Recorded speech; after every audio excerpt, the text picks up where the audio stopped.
अस्सलाम वालेकुम।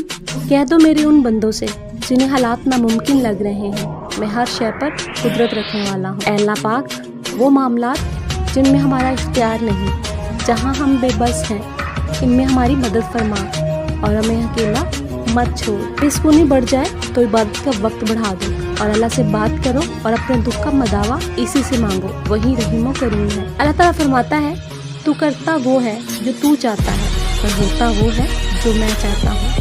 तू वो कर जो मैं चाहता हूँ तो फिर होगा वो जो तू चाहता है।